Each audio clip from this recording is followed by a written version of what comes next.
إن الحمد لله نحمده ونستعينه ونستغفره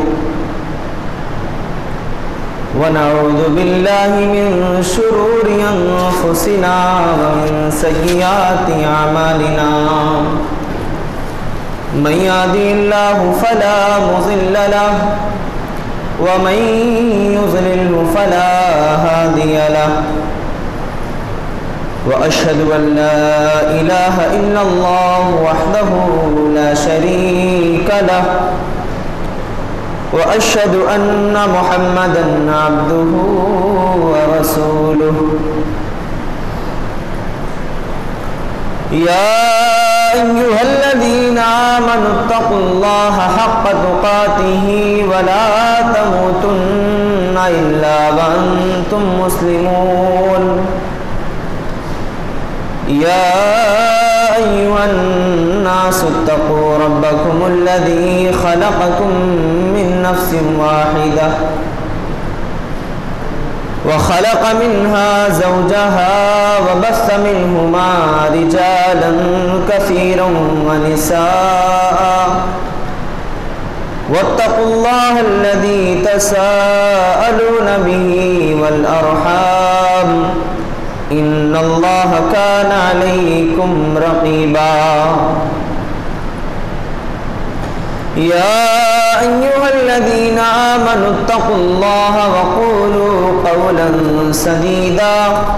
يصلح لكم أعمالكم ويغفر لكم ذنوبكم ومن يطع الله ورسوله فقد فاز فوزا عظيما أما بعد فإن خير الحديث كتاب الله وخير الهدي هدي محمد صلى الله عليه وسلم وشر الأمور محدثاتها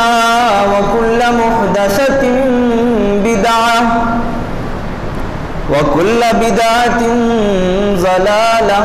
وكل ضلالة في النار فقد قال الله تبارك وتعالى في كلامه المجيد والفرقان الحميد فأعوذ بالله من الشيطان الرجيم من همزه ونفخه ونفثه بسم الله الرحمن الرحيم قاف والقرآن المجيد بل عجبوا أن جاءهم منذر منهم فقال الكافرون هذا شيء عجيب أإذا متنا وكنا ترابا ذلك رجع بعيد قد علمنا ما تنقص الأرض منهم وعندنا كتاب حفيظ بل كذبوا بالحق لما جاءهم فهم في أمر مريج أفلم ينظروا إلى السماء فوقهم كيف بنيناها وزيناها وما لها من فروج والأرض مددناها وألقينا فيها رواسي وأنبتنا فيها من كل زوج بهيج تبصرة وذكرى لكل عبد منيب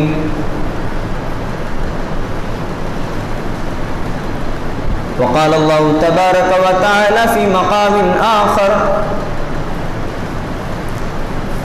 لقد كان لكم في رسول الله أسوة حسنة وعن جرير رضي الله تعالى عنه قال ما حجبني منذ أسلمت النبي صلى الله عليه وسلم ولا رآني إلا تبسم في وجهي محترم حاضرین جمعہ، میرے اسلامی بھائیوں، پردہ نشین خواتین اسلام اور پیارے بچوں، اللہ رب العالمین کے لیے اولاً حمد و ثنا، شکر اور تمام تعریفات اسی کے لیے لائق و زیبا ہو۔ بعدہ درود و سلام ہو ہمارے آخری پیغمبر جناب محمد رسول اللہ صلی اللہ علیہ وسلم کی ذات مقدسہ مطہرہ مصطفیٰ پر کہ جن کی ذات کو اللہ تعالیٰ نے رحمت للعالمین بنایا اور جن کی زندگی کو ہمارے لیے اسوہ، آئیڈیل اور نمونہ بنایا، اور جن کے اخلاق حسنہ کی گواہی صرف اپنوں نے ہی نہیں بلکہ غیروں نے بھی دی، جنہوں نے اسلام سے قبل بھی اعلیٰ اخلاق کا مظاہرہ کیا اور نبوت کے بعد بھی، نبی ہونے کے بعد بھی لوگوں کے کام آئے اور لوگوں نے آپ صلی اللہ علیہ وسلم کے اخلاق کی شہادت دی۔ بعدہ درود و سلام ہو عموماً تمام انبیاء کرام علیہم الصلاۃ والسلام پر۔ میرے محترم بھائیوں، اخلاق رسول صلی اللہ علیہ وسلم کا آخری حصہ اور اس کی آخری قسط انشاءاللہ اس خطبہ جمعہ میں بیان کر کے اختتام پذیر ہوگی۔ نبی کریم صلی اللہ علیہ وسلم کے اخلاق کے کچھ ایسے اہم پہلو ہیں جنہیں لوگوں کے سامنے رکھنا انتہائی ضروری ہے۔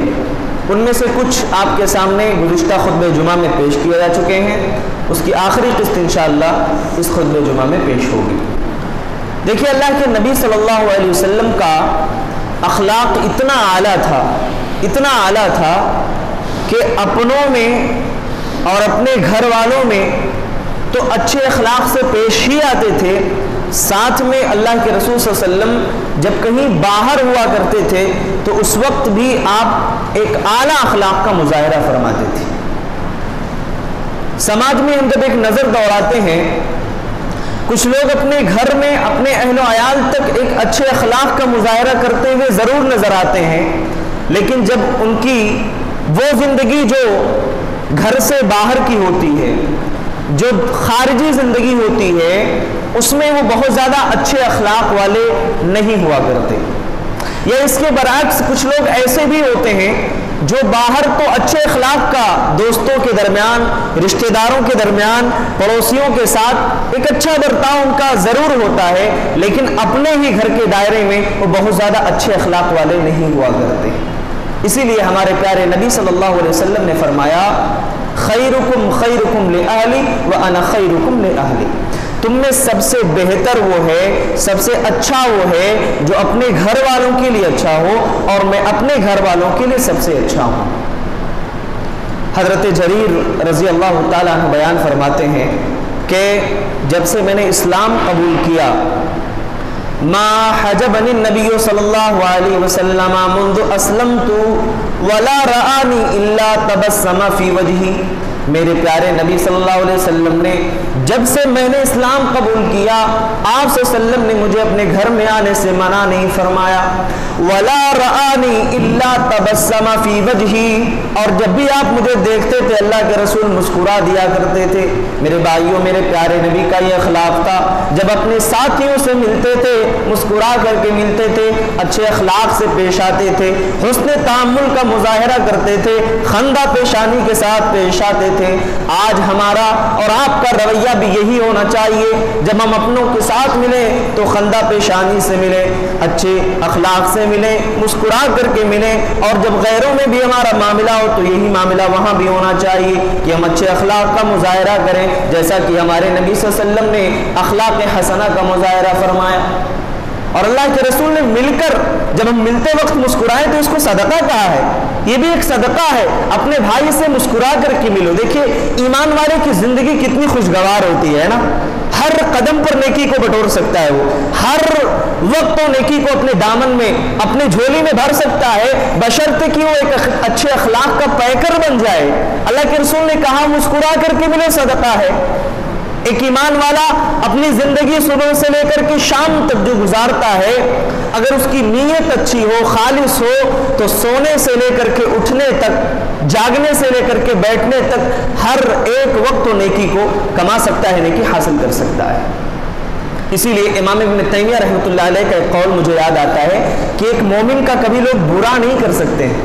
یہ جو مومن ہوتا ہے نا، لوگ اس کا کبھی برا نہیں کر سکتے. دنیا والے کچھ بھی چاہیں، کتنا بھی چاہیں، اس کا کبھی برا نہیں ہوتا ہے. اگر لوگ اسے جیل میں ڈالیں گے تو اس کے لیے اچھے موقع فراہم ہوں گے. وہ اللہ تعالیٰ کی عبادت کرے گا، اللہ تعالیٰ سے اپنے روابط کو استوار کرے گا، اللہ تعالیٰ کا قرب حاصل کرے گا. اگر لوگ اسے ماریں گے تو شہادت کی موت ہوگی، اللہ کی جنت حاصل کرے گا. اگر لوگ اسے اپنے شہر سے، اپنے ملک سے، اپنی بستی سے، اپنے قریہ سے نکالیں گے تو اللہ کے زمین کی سیاحت کرے گا، اللہ تعالیٰ کی نعمتوں کو دیکھے گا، اللہ تعالیٰ کی نشانیوں کو دیکھے گا. اس طریقے سے اس کے ایمان میں اضافہ ہوگا کہ میرے رب نے، میرے مولا نے دنیا میں کیا کیا بنایا، کیا کیا پیدا کیا ہے. اس لیے میرے بھائیوں، ایک مومن ہمیشہ یہ سوچتا ہے جب تک میرا اللہ سے تعلق مضبوط ہے، جب تک میرا اللہ تعالیٰ سے قرب مضبوط ہے، میں روڈ پر بھی آ جاؤں میرا معاملہ سیٹ ہے، کیونکہ اللہ تعالیٰ نے مجھے سب سے بڑی نعمت عطا کر دی ہے اور وہ ہے اللہ تعالیٰ کی رضامندی. پوری دنیا ناراض ہو جائے، پوری دنیا ناراض ہو جائے، اس کے نقصان پر آمادہ ہو جائے، لیکن ایک مومن سمجھتا ہے جب تک میرا رب مجھ سے ناراض نہیں ہوا میری زندگی کامیاب ہے، چاہے میں دنیاوی اعتبار سے کتنا پریشانی کیوں نہ ہو. تو میرے بھائیو، اللہ کے رسول صلی اللہ علیہ وسلم کا اخلاق اتنا اچھا تھا، اتنا اچھا تھا کہ ایک مومن کی جو عملی تصویر ہوتی ہے اللہ کے رسول نے اس کو پیش کر کے بتایا ہے. اللہ کے رسول جب کسی سے ملاقات کرتے تو حضرت انس رضی اللہ تعالیٰ عنہ فرماتے ہیں اللہ کے نبی صلی اللہ علیہ وسلم کے کان میں جب کوئی سرگوشی کرتا تھا، جب کوئی کسی بات کو اللہ کے رسول کے سامنے پیش کرتا تھا، جب تک وہ آدمی پیچھے نہیں ہٹ جاتا اللہ کے رسول اپنا کان ہٹاتے نہیں تھے. اللہ کے رسول سے جب کوئی مسافہ کیا کرتا تھا، جب تک وہ خود اللہ کے رسول کا ہاتھ نہ چھوڑ دے پیارے نبی صلی اللہ علیہ وسلم اپنا ہاتھ پیچھے نہیں ہٹاتے تھے. میرے بھائیوں، کتنا پیارا اخلاق ہے، کتنا اچھا اخلاق ہے. اللہ کے رسول ہر ایک کی بات کو توجہ سے سنا کرتے ہیں، ہر ایک کی بات کو اہمیت دیتے ہیں، اور اللہ کے رسول اتنا اعلیٰ اخلاق کا مظاہرہ کہ جب تک وہ آدمی خود آپ کو چھوڑ کر چلا نہ جائے اللہ کے رسول اسے چھوڑ کر کے جاتے نہیں تھے. یہی نہیں میرے بھائیوں، دوسروں کا بوجھ بھی اللہ کے رسول خود اٹھا لیا کرتے تھے. دوسروں کا دکھ اور درد جو ہوتا ہے اللہ کے رسول اس میں شامل رہتے تھے، اللہ کے رسول بھرپور ساتھ دیتے تھے. آئیے ایک مثال میں آپ کے سامنے پیش کرتا ہوں. جابر بن عبداللہ رضی اللہ تعالیٰ عنہ جنگ احد کے موقع پر ان کے والد کا انتقال ہو جاتا ہے. ان کے والد اس دنیا سے رخصت ہو جاتے ہیں اور ان کے اوپر بہت زیادہ قرض بھی ہوتا ہے. قرض خواہوں نے آ کر کے جابر بن عبداللہ سے مطالبہ کیا کہ میرا قرض میرے حوالے کیا جائے، میرا قرض ہمارے حوالے کیا جائے. اب ان کے پاس اتنا تھا نہیں کہ وہ دے سکیں. اللہ کے رسول صلی اللہ علیہ وسلم کی خدمت میں دوڑے دوڑے آئے، کہا اللہ کے رسول ان لوگوں نے مجھ سے قرض کا مطالبہ کیا ہے، میں کہتا ہوں میرے باغ میں جتنا پھل ہے ان سے کہو کہ وہ سب لے لیں اور باقی قرض جو میرے والد پر بچے اس کو معاف کر دیں. اس کو کیا کرے؟ معاف کر دیں. اللہ کے رسول صلی اللہ علیہ وسلم سے دیکھو سفارش کے لیے کہا نا، رسول اللہ صلی اللہ علیہ وسلم نے انکار نہیں کیا کہ نہیں میں نبی ہوں، میں تمہارے قرض کے لیے کیوں سفارش کروں، نعوذ باللہ. نہیں میرے بھائیوں، اللہ کے رسول کبھی یہ نہیں سوچتے تھے کہ نہیں اس میں ہم مطالبہ کریں گے، ہم سفارش کریں گے تو ہم چھوٹے ہو جائیں گے. نہیں، آپ صلی اللہ علیہ وسلم نے ایسا نہیں سوچا. اللہ کے رسول نے انہیں بلوایا اور کہا کہ ایسا ایسا معاملہ ہے، تم باغ کے پھل کو لے لو، باقی جو قرض بچے اس کو معاف کر دو. ان لوگوں نے انکار کر دیا، کہا نہیں ہمیں ہمارا قرض چاہیے تو چاہیے. بڑی شدت کے ساتھ مطالبہ کیا. اللہ کے نبی صلی اللہ علیہ وسلم نے حضرت جابر رضی اللہ تعالیٰ عنہ سے فرمایا اے جابر کل صبح میں تمہارے باغ میں آ جاؤں گا، تم وہاں میرا انتظار کرنا. حضرت جابر بن عبداللہ فرماتے ہیں جب صبح ہوئی اللہ کے رسول باغ میں حاضر تھے، میں وہاں پہنچا. اللہ کے نبی صلی اللہ علیہ وسلم نے باغ کا چکر لگایا اور آپ نے اس میں برکت کی دعا فرمائی. آپ نے اس باغ میں برکت کی دعا فرمائی. اس کے بعد حضرت جابر فرماتے ہیں میں نے پھل توڑا اور جتنا ان کا قرض تھا اس کے مقدار میں نے توڑ کر کے ان کے حوالے کر دیا. پھر بھی میرے باغ میں بہت سارے پھل بچ گئے تھے. میرے بھائیوں یہ اخلاق دیکھیے، اللہ کے رسول صلی اللہ علیہ وسلم نے اپنے پیارے صحابی کا کتنا اچھا ساتھ دیا، کتنی اچھی مدد کی. آپ نے نہیں کہا کہ جابر جاؤ تمہارا قرض ہے تم دیکھ لو میں کیا کروں۔ آج تو ہمارا حال یہ ہے، اگر ہم اپنی پریشانی لے کر کسی کے پاس جائیں تو بجائے اس کے کہ وہ آدمی مدد کرے، بجائے اس کے کچھ مشورہ دے، اگر مدد نہیں کر سکتا تو مشورہ دے سکتا ہے۔ اللہ کے رسول صلی اللہ علیہ وسلم کے ذریعے جتنا ہو سکتا تھا آپ نے کیا۔ میرے بھائیو آج حال یہ ہے، اگر کوئی اپنی پریشانی لے کر جائے تو لوگ کہتے ہیں جاؤ تم دیکھ لو تمہارا مسئلہ ہے، میں کیوں اس میں دخل اندازی کروں،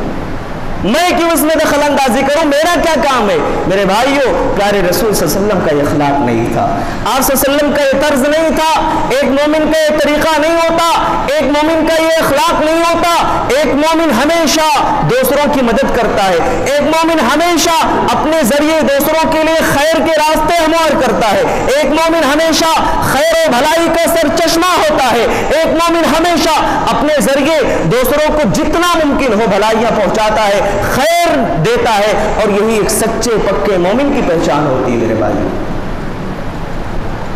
اسی طریقے سے ہمارے نبی صلی اللہ علیہ وسلم صرف باہر ہی اچھے اخلاق والے نہیں تھے، گھر کی اگر ہم بات کریں، گھر کے درمیان کی اگر ہم بات کریں تو اللہ کے رسول کا اخلاق وہاں بھی بڑا اچھا تھا۔ اللہ کے نبی صلی اللہ علیہ وسلم کی زندگی جو گھریلو زندگی تھی میرے بھائیو، آج ہمارے اور آپ کے لیے وہ زندگی بھی ایک آئیڈیل ہے، ایک نمونہ ہے کہ ہم اپنے گھر میں اپنے اہلیہ کے ساتھ، اپنے بیوی بچوں کے ساتھ اور اپنے فیملی کے ساتھ کس انداز میں رہیں، کیسی زندگی گزاریں۔ اللہ کے رسول نے وہ زندگی گزار کر کے دکھائی اور بتائی۔ ایسا نہیں ہے کہ آپ نے صرف زبانی طور پہ کہہ دیا کہ لوگوں اپنے اہل و عیال کے ساتھ اچھی زندگی گزارو، بلکہ اللہ کے رسول صلی اللہ علیہ وسلم نے وہ زندگی گزار کر کے دکھائی ہے، وہ زندگی گزار کر کے بتائی بھی ہے، اور وہ چیز ہمارے سامنے ایک عملی تصویر کی شکل میں موجود ہے میرے بھائیو، حدیث کی شکل میں موجود ہے۔ حضرت عائشہ رضی اللہ تعالیٰ عنہ سے پوچھا گیا کہ اللہ کے نبی صلی اللہ علیہ وسلم گھر میں کیا کیا کرتے تھے؟ انہوں نے فرمایا کان فی محنت آلہ، اللہ کے رسول اپنے گھر والوں کی خدمت کیا کرتے تھے۔ فَإِذَا حَضَرَتِ الصَّلَاةُ قَامَ إِلَى الصَّلَاةِ، جب نماز کا وقت ہو جاتا تو نماز کے لیے چلے جایا کرتے تھے۔ میرے بھائیوں کتنی بڑی بات ہے کہ اللہ کے نبی صلی اللہ علیہ وسلم ایک طرف بندوں کے حقوق بھی ادا کر رہے ہیں، اور جب اللہ کی طرف سے آواز آ رہی ہے آؤ نماز کی طرف، آؤ عبادت کی طرف، تو گھر والوں کی ذمہ داری کو نبھانے کے بعد اللہ تعالیٰ کے حق کو ادا کرنے کے لیے آ جاتے ہیں۔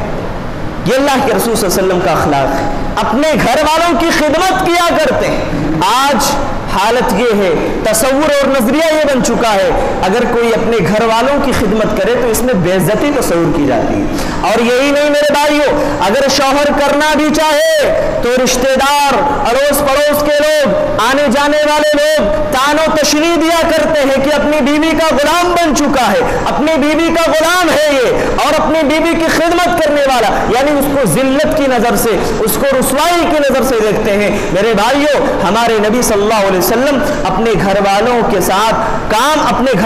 ساتھ ان کے کام میں ہاتھ بٹایا کرتے تھے، ان کی مدد کیا کرتے تھے۔ آج آپ کے پاس بھی مواقع ہیں، آج لوگ شکایتیں کرتے ہیں میاں بیوی کے درمیان زندگی بہت اجیرن ہو گئی ہے، بہت اجڑا پن رہتا ہے، بہت حیرانگی ہے، زندگی بہت مشکل ہے۔ میرے بھائیو ہمارے نبی کا طریقہ اپناؤ، انشاءاللہ محبت پیدا ہوگی، زندگی خوشگوار ہو جائے گی۔ کبھی سوچا ہے کہیں باہر کام پر گئے، کہیں دور چلے گئے، جب گھر پہنچا دیکھا بیوی تھوڑی بیمار تھی یا تھوڑی پریشان تھی، کھانا وقت پر نہیں ملا،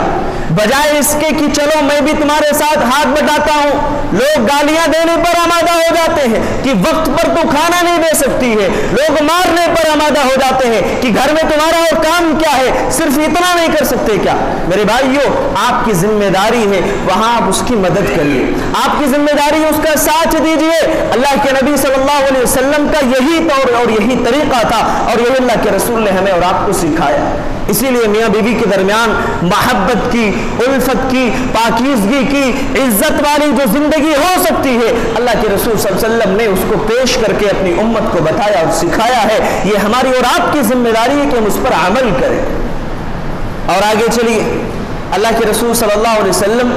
اپنا کام خود کر لیا کرتے تھے، آپ کے پھٹے ہوئے کپڑوں میں تہبند خود لگا لیا کرتے تھے۔ اللہ کے نبی صلی اللہ علیہ وسلم کے بارے میں حضرت عائشہ فرماتی ہیں کان یخیط ثوبہ، اللہ کے رسول اپنے کپڑوں کو سی لیا کرتے تھے۔ آپ دیکھ لیجئے سماج و معاشرے کا کتنا برا حال ہے۔ کپڑا اگر گندا ہو گیا، بیوی نے وقت پر تیار کر کے نہیں دیا، شوہر کی طرف سے تشدد کا برتاؤ، یا اس کے برعکس بیوی کی طرف سے بھی بسا اوقات یہ معاملہ کیا جاتا ہے کہ شوہر بیچارہ محنت کر رہا ہے اور جستجو کر کے اپنے آپ کو محنت اور کام میں مکمل طور پر لگا کر کے چند پیسے کما کر لاتا ہے، اور بیوی کی طرف سے یہ ناشکرانہ جملہ سننے کو ملتا ہے کہ جاؤ تمہارے کپڑے تم خود دھو لو، میں نہیں کر سکتی، میرے سے نہیں ہو سکتا ہے۔ میرے بھائیو یہ بھی غلط ہے۔ اور دوسری طرف اگر شوہر بیماری کی حالت میں بیوی اگر ہے، شوہر زبردستی کہ نہیں یہ کام کر کے دو، یہ بھی غلط ہے۔ دونوں کی طرف سے بیلنس کا برقرار رہنا بڑا ضروری ہے، تبھی زندگی اچھے راستے اور اچھے ڈگر کے ساتھ، اچھے اصول و ضوابط کے ساتھ گزر سکتی ہے۔ اس لیے ان تمام اصولوں کا سمجھنا بہت ضروری ہے۔ اللہ کے نبی صلی اللہ علیہ وسلم اپنے جوتوں میں اگر جوتے ٹوٹ جایا کرتے تھے، اللہ کے رسول صلی اللہ علیہ وسلم اس میں تسمے خود لگا لیا کرتے تھے۔ وَيَخْصِفُ نَعْلَهُ وَيَعْمَلُ مَا يَعْمَلُ الرِّجَالُ فِي بُيُوتِهِمْ، فرماتی ہیں کہ گھروں میں جو لوگ کام کیا کرتے ہیں، اللہ کے رسول وہ کام اپنے گھر میں کر لیا کرتے تھے۔ راجا اور مہاراجاؤں کی طرح گھر میں گئے، ٹیک لگا کے بیٹھ گئے، سو گئے، یہ کام نہیں تھا میرے نبی کا، یہ کام نہیں تھا پیارے رسول کا۔ پیارے رسول صلی اللہ علیہ وسلم باہر بھی کام کیا کرتے تھے، لیکن جب اپنے گھر میں آتے تھے کوئی کام ادھورا نظر آتا اس میں ہاتھ بٹایا کرتے تھے اور اس میں شامل ہو جایا کرتے تھے۔ یہ ہمارا بھی طریقہ ہونا چاہیے میرے بھائیوں۔ اسی طریقے سے اللہ کے نبی صلی اللہ علیہ وسلم کا اخلاق خادموں کے ساتھ، نوکروں کے ساتھ بھی بڑا اچھا تھا، بڑا اچھا تھا۔ آئیے ایک حدیث میں آپ کے سامنے پیش کرتا ہوں جس سے آپ کو اندازہ ہو جائے گا کہ پیارے رسول صلی اللہ علیہ وسلم خادموں کے ساتھ کتنا اچھا برتاؤ کرتے تھے۔ حضرت عائشہ رضی اللہ تعالیٰ عنہا فرماتی ہیں ما ضرب رسول اللہ صلی اللہ علیہ وسلم شیئا قط بیدہ لا خادما ولا امراتا، پیارے رسول صلی اللہ علیہ وسلم نے کبھی کسی خادم کو، کبھی کسی عورت کو اپنے ہاتھ سے نہیں مارا میرے بھائیوں، الا ان یجاہد فی سبیل اللہ، الا کہ وہ اللہ کے راستے میں جہاد کر رہے ہوں۔ اور اسی طریقے سے اگر کسی نے آپ کو تکلیف پہنچائی، کسی نے آپ کو ایذا دی، تو میرے پیارے نبی نے اپنی ذات کے لیے بدلہ نہیں لیا۔ وَمَا نِيلَ مِنْهُ شَيْءٌ قَطُّ فَيَنْتَقِمَ مِنْ صَاحِبِهِ، جب بھی آپ کو کوئی تکلیف دی گئی، کوئی پریشانی دی گئی، اللہ کے رسول نے اپنی ذات کے لیے کبھی کوئی بدلہ نہیں لیا۔ إِلَّا أَن يُنْتَهَكَ مِن مَحَارِمِ اللَّهِ فَيَنْتَقِمَ لِلَّهِ، مگر ہاں جب اللہ کے محرمات کا ارتکاب کیا گیا، جب اللہ کی حرام کردہ چیزوں کا ارتکاب کیا گیا، تو اللہ کے رسول نے اللہ کی رضا کے خاطر بدلہ لیا۔